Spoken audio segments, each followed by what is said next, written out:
Taylor Walker from the Adelaide Crows, and you're listening to the Coaches Panel. Shannon Hearn from the West Coast Eagles. This is Nathan Jones from the Melbourne Football Club. Phil Davis from the GWS Giants. It's Brad Avery from the Port Adelaide Football Club, and you're listening to the Coaches Panel. The number 28 of the 50 most relevant GWS Giant, Stephen Coniglio. Wonder if he'll be a Giant in 12 months' time. No, we will not speculate his future. It's MJ from the Coaches Panel. I do hope you're well and enjoying the 50 most relevant and a real interesting player to talk about. To go through all things Stephen Coniglio. I got Jimmy on the line. Hello, mate. How are you? Hello, MJ. Hello, listeners. Good to be back. Mate, I'm pretty excited to talk about Stephen Coniglio, who was one of the most popular players last year. And that was because he came off an injury-affected season the year before in 2017. Still managed to average 90 and mid-90s in AFL Fantasy and Dream Team, but just the 7 games. So he was awarded a discount for us. But with no discount this year and a career-best fantasy season just in the rearview mirror, do coaches go there again? Because it was a ripping season. His highest score last year in AFL Fantasy and Dream Team was a 152 against the Melbourne Football Club, while in Supercoach, even better, 157 against Carlton. He did crack that magical elite number of 110 in AFL Fantasy and Dream Team. Fell just agonisingly short of that with a 108.4 in Supercoach. In Supercoach, he is going to set you back 588,600. Just a touch over 800,000 in AFL Fantasy and $789,500 for AFL Dream Team coaches.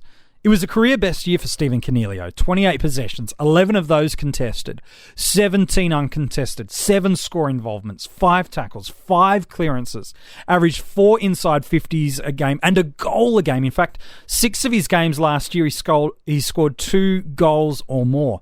He was the complete AFL and AFL Fantasy Supercoach player for us last year. And those of us that started with him got mega value and incredible return on investment for us. Oh, absolutely. He's a lock. That's today done. Move on. Who's number 27? It's interesting, isn't it? I'm really keen. Let's talk a bit more about what he was able to deliver for us, because there's not as much love for him because he has had that, what some would believe is hit his fantasy football ceiling. And at 25, that's always dangerous to say someone's hit their fantasy football ceiling. But last year in AFL Fantasy and Dream Team, he averaged that 110, 6 scores over 120 that year, 15 tons from his 21 games. And he started the year on fire. 146, 120, 111, 121, 112, 102. In fact, you've got to go to round 14 in AFL Fantasy and Dream Team for the first time he dipped his scoring below 92. That's scary consistency. Then Supercoach, probably not as hot of a year, just the 12 tons. 7 of those, though, were over the 120 mark. And he did probably slow his scoring down a little earlier in the year, a few less hundreds. But I think what he's got going for him more in Supercoach is arguably that bigger fantasy ceiling. There was probably 3 games, I think it was, where he went over the 140 mark, but he's got more consistent 120 kind of scores in Supercoach. A couple of 150s to wrap up the year. That 157 in round 20, that 150 exactly in Supercoach in round 23 in the grand final matchup. It's really safe to say, mate, if you picked him last year, he was an incredible selection for you. But I don't think he's done anything during the preseason, and there's been that much of a drastic change to how he's going to be expected to perform this year that coaches should have cooled so drastically on him. Yeah, no, it's funny, isn't it? And you're starting to get, I guess, Supercoach open now, and Dream Team not far away. That and fantasy, I think, in the next few days too. We're going to see a lot more of these, initial teams coming out, and even just over the last little while, we're not seeing his name come up much at all. And for a player who had as good a year as he did, it's baffling. He is priced at his performance. Sure. But, people just don't want to pay that money for him. Just have that hesitation of whether he can do it again. But to be honest, I can't see any reason why he wouldn't. Well, that's the thing is we always have this concern when a player goes from a premium numbers, which he was, previously when fit, to probably, almost an uber elite premium. Anytime you get a premium that can go over 110, yep, he just missed it in Supercoach, so fair enough. But for Fantasy and Dream Team, you go, he won't do it again. I'm like, well, what about someone like a Jackson McRae who went so far, way over and above what he ever averaged and went into the 120s? Do you have the same concerns and question marks about him or any other player that's had their real emerging season of going to the next level? Because there's not that much drastic change about him. I love his fantasy basement, just the 2 scores in Supercoach beneath 80. Even better in AFL Fantasy, just the 2 scores all year below 90. And you could probably say, given the frequency of hundreds he gave us in AFL Fantasy, you could put him as a captaincy candidate. In Supercoach, the ability to use the vice captaincy loophole through there certainly does give us some potential because he's got a really high ceiling there. But that's what you want with these starting squad premiums as well. You don't just want a guy that's going to be a top 10 midfielder for the year or a top 6 midfielder for the year. You want as many captaincy options heading into your side. And now without someone like a Tom Mitchell, who for the past 2 seasons has been very much that set and forget captain, you want, I feel comfortable with needing at least 3, if not 4 or more guys that I look at and go, look, most weeks I could put the captaincy on him because there's going to be a week where it's a bad matchup for a McRae. There's going to be a bad week where it's a bad matchup for Brodie Grundy or Clayton Oliver or his teammate Josh Kelly. You need multiple captaincy options, and I think you can build a case that Coniglio deserves to be in that consideration. Oh, absolutely it does. I mean, look at that ceiling. But and I think part of you touched on Josh Kelly there, and I think that might be part of people's thinking with Coniglio is that rightly or wrongly, people. Or many coaches will prefer to have only a 1 or 2 players from a given club across a line, and if they're looking at Kelly as the preferred premium, or if they're looking at Taranto, or they've got a couple of other giants scattered through it, they don't want to overload on the one team, and maybe that's part of it. Maybe it's that fixation on getting value that we often try and find, and they're looking at your Taylor Adams types instead, maybe, and or the cheaper options like your Miles or your Libba. That it's funny how we try and put the team together, but I just can't see any genuine reason why he'd perform any less than he did last year. Shield going out, I don't think really affects him, to be honest. No, well, that's the thing. Shield and Coniglio are very different type of players in GWS. Coniglio's almost that new modern tagger where he will man up and focus on you in the stoppages, but the moment that the clearance is done and won, he will look for an opportunity to hurt you. He's not just your old school tagger of a Ben Jacobs style, where his sole focus is to prevent you from getting any easy touch on the ball, to limit you, and will sacrifice their game for the sake of it. You look at some of those averages, like, high 20 disposal numbers, half of them are uncontested. He's burning you the other way. So he's going to make sure when he lines up on a Patrick Cripps, a Jackson McRae, that damaging in and out midfielder of the other side, he's going to make sure he holds you accountable to not just what you're doing for your team, but he's going to try to hurt you on the other way. And when he averages a goal a game, that just sinks the boot in even further. No one likes getting a goal kicked against them, let alone a midfielder. But you're right. I look at that. He's ranked right now as the number 4 midfielder in AFL Fantasy and in the top 10 in Supercoach for midfielders. And that includes Tom Mitchell above him. And yes, there are names like a Fife that are, maybe in AFL Fantasy and Dream Team beneath him. A Matt Crouch, a Zach Merritt. There are some very popular and well-beloved names that, yes, I understand, they're below him in terms of where they are. But I can't predict a considerable drop-off because Shield's a different player. He's the tagger. So a team's really going to shut down the negating midfielder and then let the guys of Lockie Whitfield off the leash on the outside and Josh Kelly on the in and outside free. That feels really dangerous to let those two free in the midfield and Coniglio be the one you lock down on.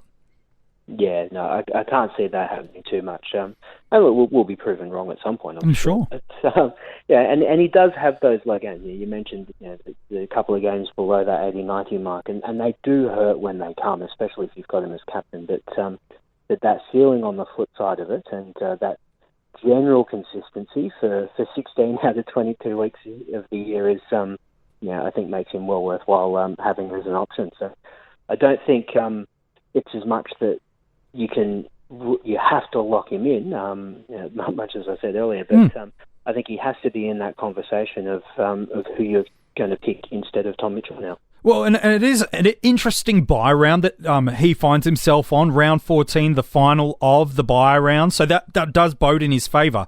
But there are some very popular fantasy football midfielders that people are looking for from that kind of period and from the 6 clubs. You've got GWS, already spoken about teammate Josh Kelly.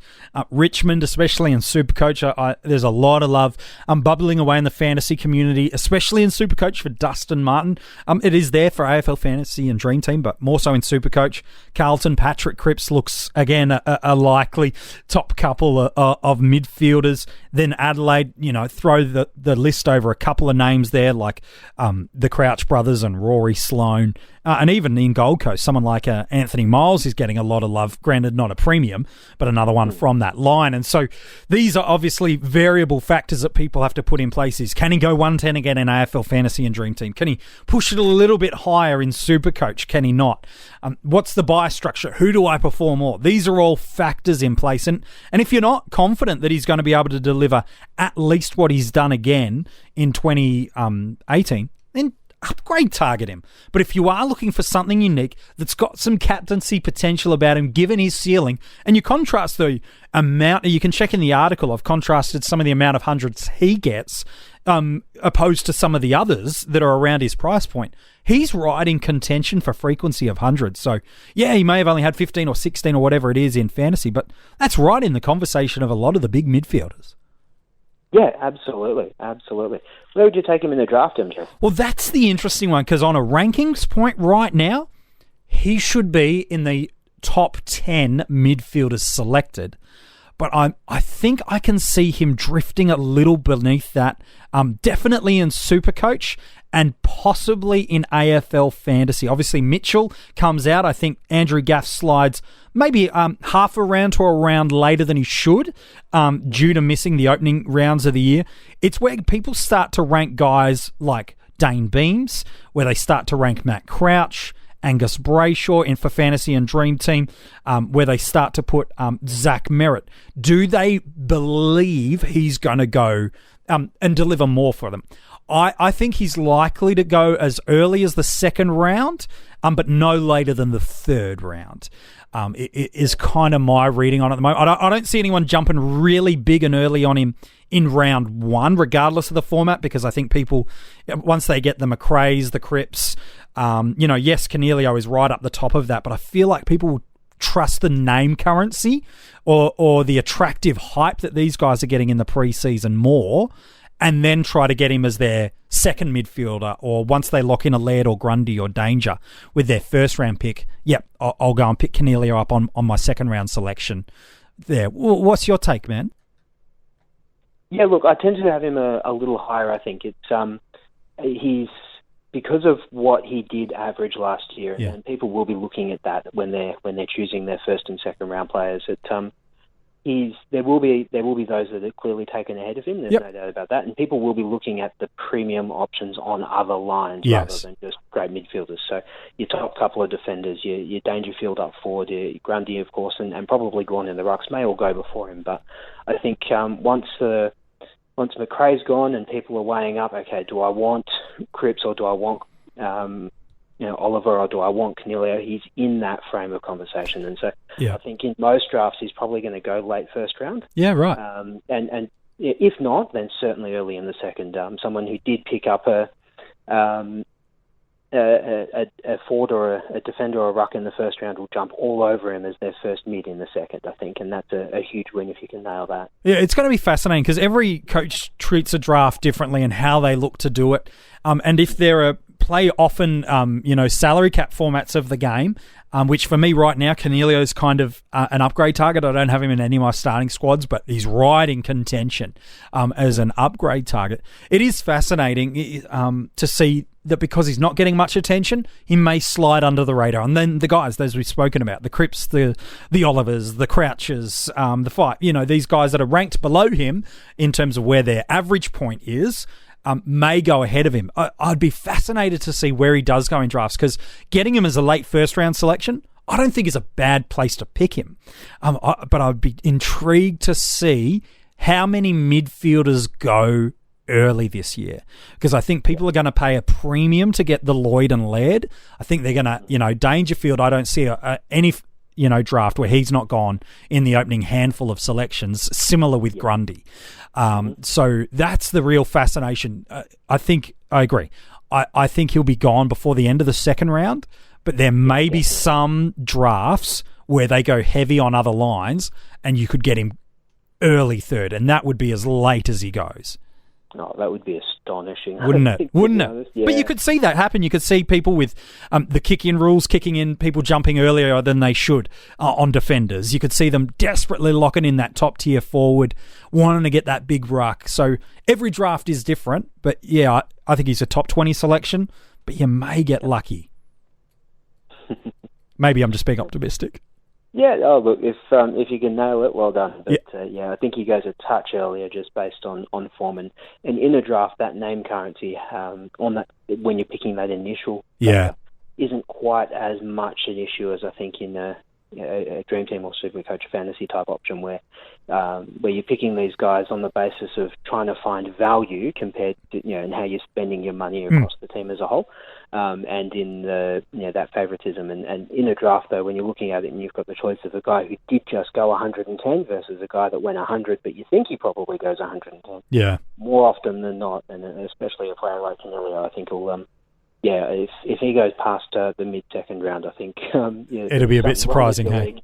Yeah, that's it. Right. But and from a keeper point of view, of course, he's as high a currency as it gets, I think. I was about to say, he's right. 12 months ago was the opportunity to kind of jump on him, getting him right out of the back of that injury season. But now any midfielder that's in their mid-20s and shows they can push that 110 average, you're going to have to pay way too much to get that.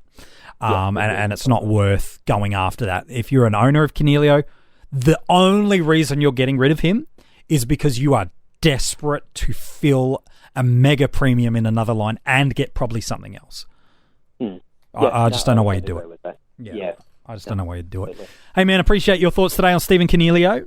No worries, mate. Anytime. If you want to go and check out the article, it is online now at coachespanel.tv. That is where you can also get the links to become a member of our Patreon and get early access to these podcasts and some exclusive content just for our Patreon members. Make sure you leave a 5-star rating and review if you're enjoying this podcast series. And we'll be back again tomorrow with another player in the 50 most relevant.